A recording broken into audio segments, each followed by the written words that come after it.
Well, good morning, good afternoon, everyone. I'm Elliot, Kallen, CEO of Prosperity Financial Group, and welcome to another exciting episode of Meet the Expert with Elliot, Kallen. Today, we're going to be talking with Steve Kantor, Opportunity Zones, Opportunity Zone Marketing. What is an Opportunity Zone? Steve, welcome to the show. Thanks for being here. Thanks for having me. Good. Let me tell you about Steve in a moment. But Opportunity Zones are something that I know a minimal about. I feel like I know an inch of a mile of this. Opportunity zones and opportunity zone marketing. And that makes me kind of half an expert compared to what everybody else knows about it. So it is another way to get to defer taxes. That's very important to do. And it is another way to get involved with something that grows tax-free. So that's the concept here. So if you've got money on either one of those worlds, you're going to like what you hear today and you're going to want to reach out to us. So if you need to reach out to us, it's 925-314-8503, Elliot, ELLIOT, at prosperityfinancialgroup.com. The website is prosperityfinancialgroup.com. And we just recorded the other day our 145th episode of Meet the Expert with Elliot Kallen, in the top 2% in the world of financial podcasts, which is just awesome. So Steve is 35 years on Wall Street. You can see his picture here. He just looks like a young boy. Can't imagine him even being 35 years old. But he's 35 years on Wall Street, former head of securities at Credit Suisse. If you're not sure who they are, you should look them up. They are a major player coming out of Switzerland, and he is a tax-advantaged expert. So, Steve, let's start with What is an opportunity zone? Well, first of all, thanks for having me. Really appreciate it. And that's amazing that you've done so many episodes. So congratulations. Thank you. So an opportunity zone, very simple. And we'll keep this very, very simple. So if you have a gain, any kind of gain, you sold a Rembrandt. If you were lucky enough to have a Rembrandt you just found and you sold it, you had a big gain, you would normally pay tax on that gain. You'd pay, if it's capital gain tax. Well, if you don't want to pay that tax today, you can defer that tax by taking that gain and putting it into an opportunity zone project. So that's the simple part. Now, what is an opportunity zone project? You can get online. All these opportunity zones that these projects could be in was established, and you can look at where they are. They're in all over America, and they were based on a 10-year-old census of really places that needed development to help the economy in those cities, towns, states. That's what they were created for. So it was there to help spur on development for jobs and creation of jobs. And so when you look at them, if you took your gain that you just had and you put it into one of these projects and you hold it for 10 years, you can defer the taxes that you would have normally paid on that initial sale of that project. That's the simple way of doing it. Is it only for capital gains? It's only for capital gains. So it's got to be something. You could still invest in the project, but you wouldn't get the benefits of deferred tax. Okay. Or here's the other great thing. If I really went through it, right? When it first started, there were 3 things that were important. Now there are 2, right? If you took that gain and gave it to me and we put it in the project, you would defer the tax. You would defer the tax till 2027 based on tax rates in 2026. And we're going to come back to that a little later. The second part is if you kept it in that project for 10 years, that any gain in that project is tax-free. Tax-free. So that's key. So assume that when you give somebody the money, they're going to probably hold that for 10 years. So any gain would be tax-free.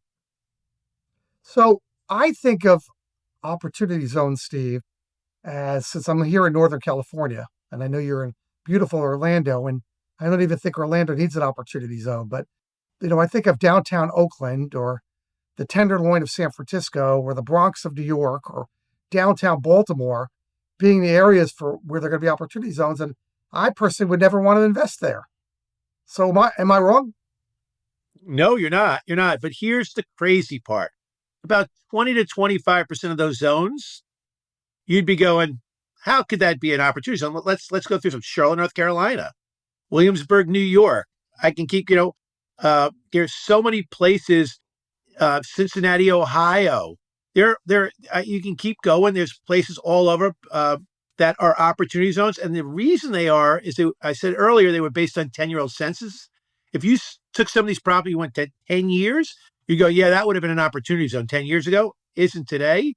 It is an opportunity zone, but it isn't today when you look at it So I would say that when you look at these deals, you should try to find those 20 or 25% where you go, man, there's no way this could be an opportunity zone.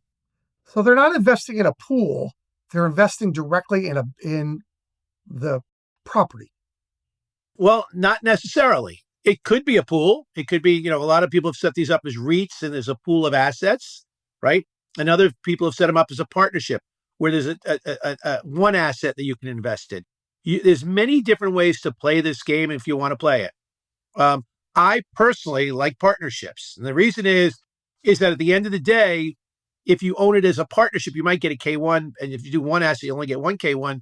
But the great part about that is, you know, some of the richest people in this country are real estate guys. In fact, we have a president that was a real estate guy. And most of those guys don't pay taxes, legally don't pay taxes, because being a real estate developer is a lot of losses, a lot of losses. And so if you're looking for some of those losses that want to pass through to you, you do it as a partnership. If you do it as a REIT, like in some of these big pools, you don't get those tax benefits. So if you don't care and you're looking and you don't need those tax benefits and not looking for any kind of passive losses at all, you can do it as a REIT. But if you are, maybe you want to consider doing it as a partnership. Is there a difference in liquidity? That means when people want to get their money back, because things happen, between investing like you're doing in a particular building with a K1, a partnership, versus a pool.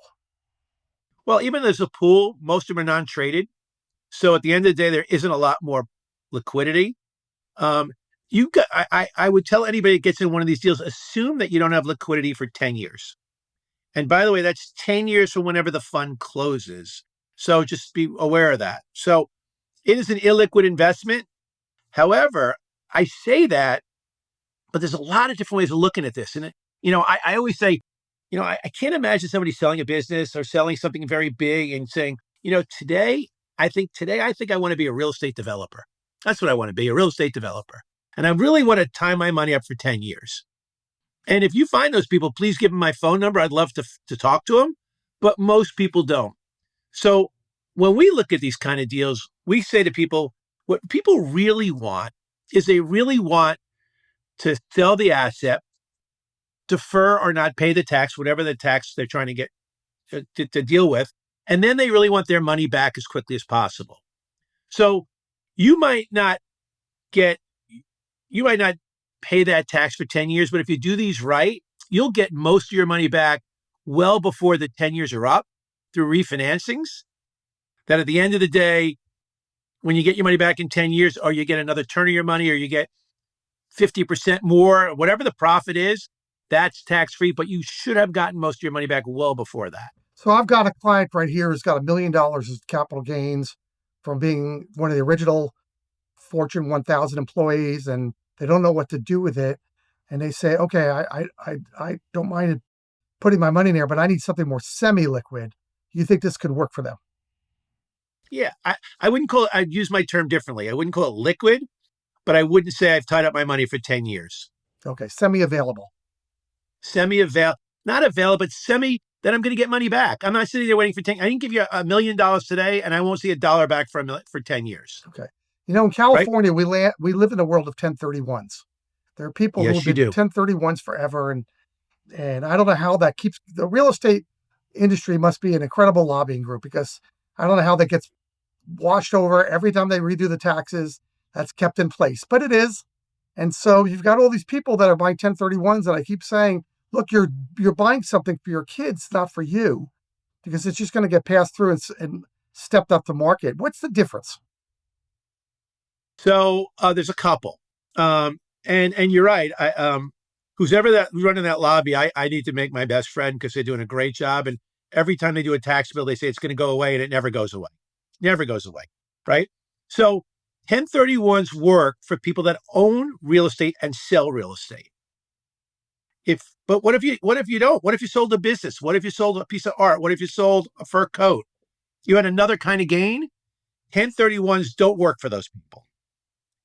The second part is some people would like to actually use the money while they're living, right? So in a 1031, you can't use that money.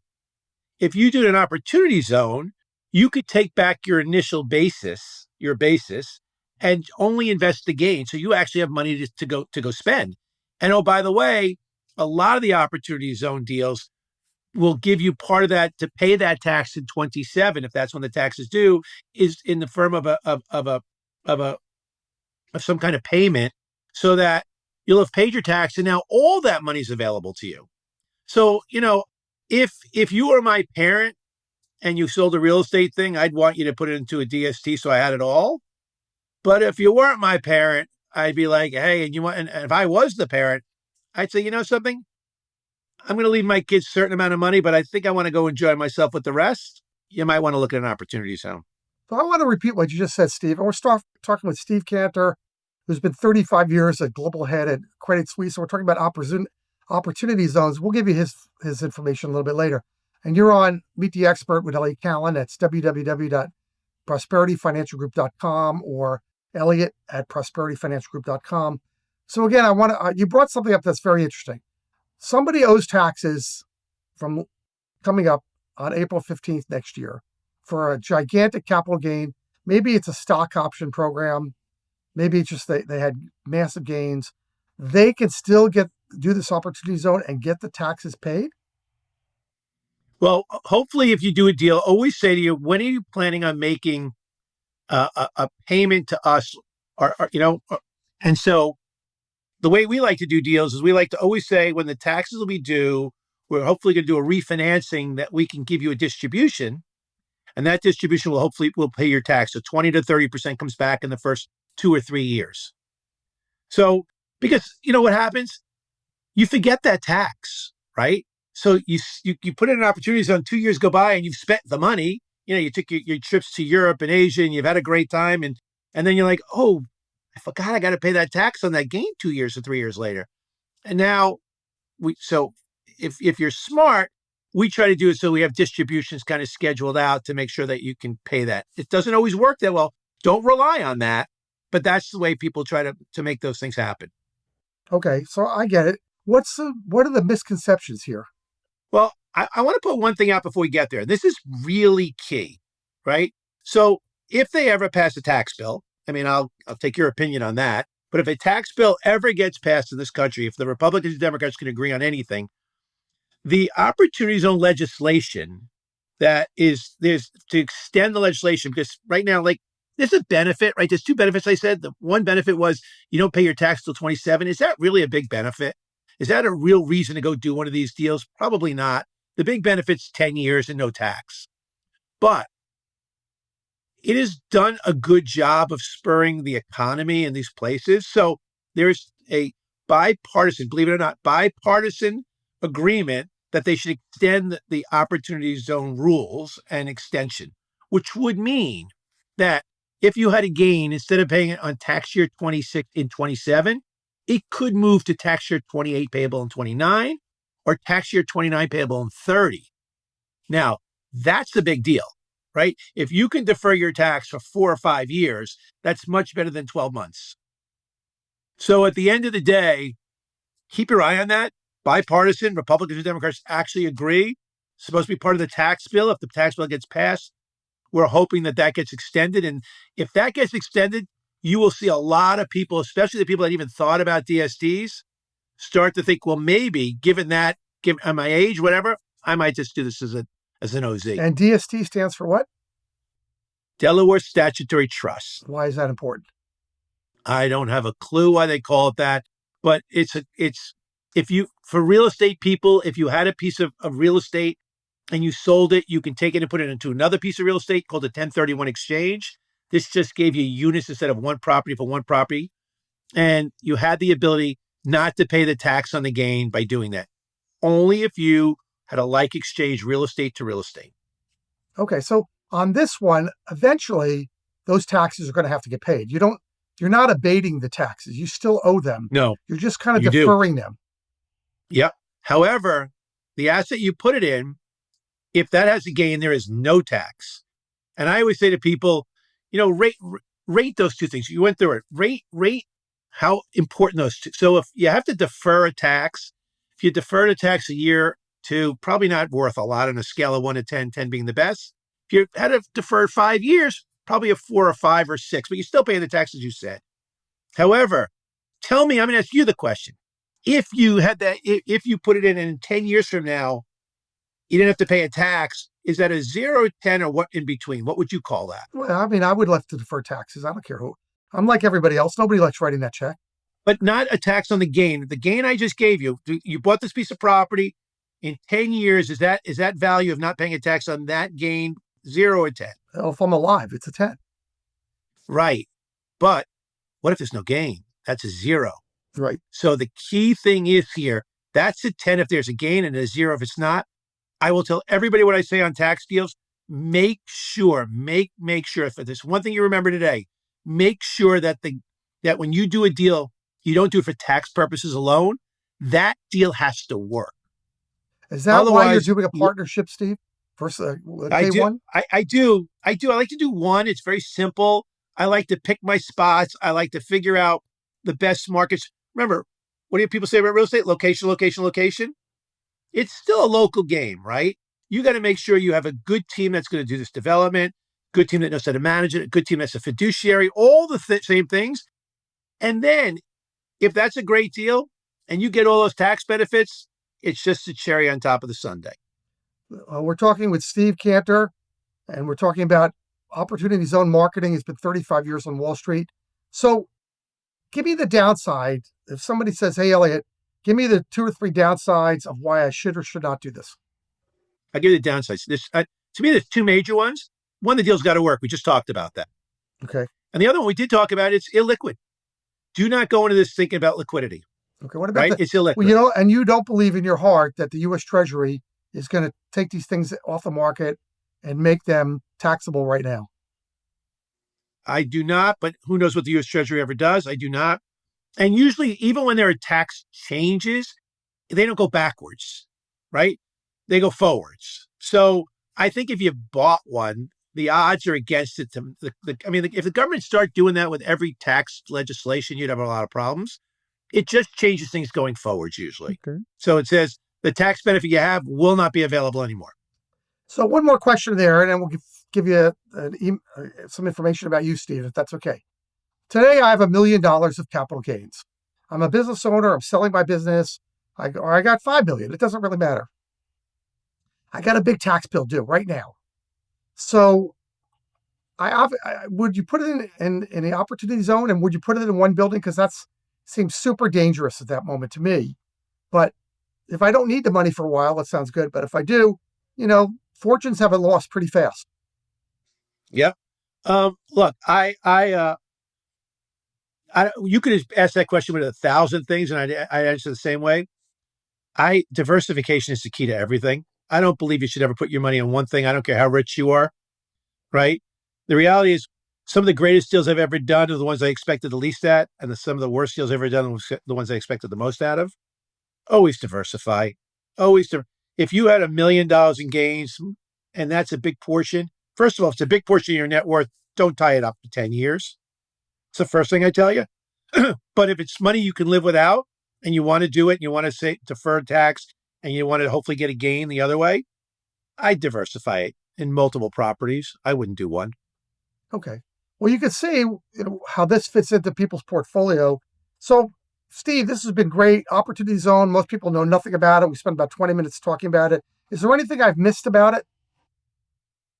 No, by the way, I think you did a great job. And it's an interesting topic. And I would tell everybody, once again, watch that legislation. I'm sitting there every day. I wake up every morning. I'm like, please, please, please, somebody give me some good legislation or give me any legislation at this point. So we'll see. We'll see. Okay. So if people want to reach you to learn more about it, and the idea is to go through me at Elliot at prosperityfinancialgroup.com or at 925-314-8503. But if somebody just wants to have a conversation about why this is important, how do they reach you guys? Well, we have s2kcode.com is our website. Go there. We take no money directly. We always work through broker dealers. And always we want people to talk to their financial consultants. We like that. We want you and your financial consultant to be very happy if you want to do business with us. And we love to talk to you. Love to talk to you. As you can tell, I could probably talk about this stuff all day. And I can easily talk about real estate all day. I can assure you of that. I've done this for a very long time. So in geeky terms, you mentioned broker dealer. So we are a registered investment advisory firm and can we go direct to you without going through a broker dealer? You can, as an RA, sorry, I should have said financial advisor. Yeah. Right. So we always work through financial advisors, right? Whether they be a broker or they be a RIA, right? We're fine, but we don't take any money direct. We only take it through financial Good. advisors. And I bring that up because we are fiduciaries on everybody's account. So I make Correct. sure that you're doing the right thing. You're making sure I'm doing the right thing. And our outside compliance company is making sure that we all do the right thing. In a broker-dealer world, the Merrill Lynch world, the Morgan Stanley world is a different world than our world or Yes. Edward Jones. So not to plug them, but they are different worlds. And, and we love what we do. And there's a reason we've been doing this for 33 years. So that's great. So Steve, you've been great. I appreciate you being part of the show. It's been Meet the Expert with Elliot, Kallen. This will be beyond episode 145. So it takes us a few weeks to get this out here. But if you're an investor with capital gains, that's the takeaway here. And you want to defer in some form that capital gain payment, and you don't mind it being semi-illiquid or totally illiquid for 10 years. Might be 2 years, but it might be 10 or might be 5. And hopefully if legislation doesn't change, I've been around long enough to see legislation change with all types of things, and it has. Yep. But assuming that they're not going to change that, this was put into place in 2017 under Trump. It's hard to believe that the Trump, 2.0 would take it away. But, the worst things have happened. He's a real estate guy, though. Don't forget that. He's a real estate guy. So if there's any time you're going to get real estate legislation in your favor, it's right now. He is bending a little bit because of this, political claim of we need to tax the rich a little bit more. But we'll see what happens at the end of the day on that. But give us a call. Give me a call, 925-314-8503. And let's talk about this because it's a great conversation. And I will get Steve or the representative of Steve on the Zoom with you so you understand it completely. So Steve, thanks for being part of this. And can I just one more thing? Please. I think it's phenomenal that a financial advisor gets that and does education. And so the education's the key, and I love what you're doing, and just keep it up. Thank you so much. We've gotten great kudos on that. We love doing this. You could see that I'm a bit of a yapper and with people skills. And so it's a lot of fun. And if I could do this for a living and not have to, do the rest of my job, I would do it. We have 2 companies here. Each one is over $500 million. That's $1 billion in assets right here in San Ramon, Northern California, outside San Francisco. We have clients all around the country because most of our clients started at the East Coast and here, and now they've moved all over to Idaho and to Seattle and to Austin, Texas, and now Europe, trying to get away from everybody, trying to get away from taxes. So that tax issue is a major league issue and a major league question. Not everybody has capital gains that they can defer or the ability to be semi-illiquid, but boy, there are a lot of tax issues there. Yes, there are. So thanks for being part of this, everybody. Remember, it's prosperityfinancialgroup.com. Come visit us. Come check out my calendar. It's online. We'd love to have a conversation with you, and have a great day, everyone.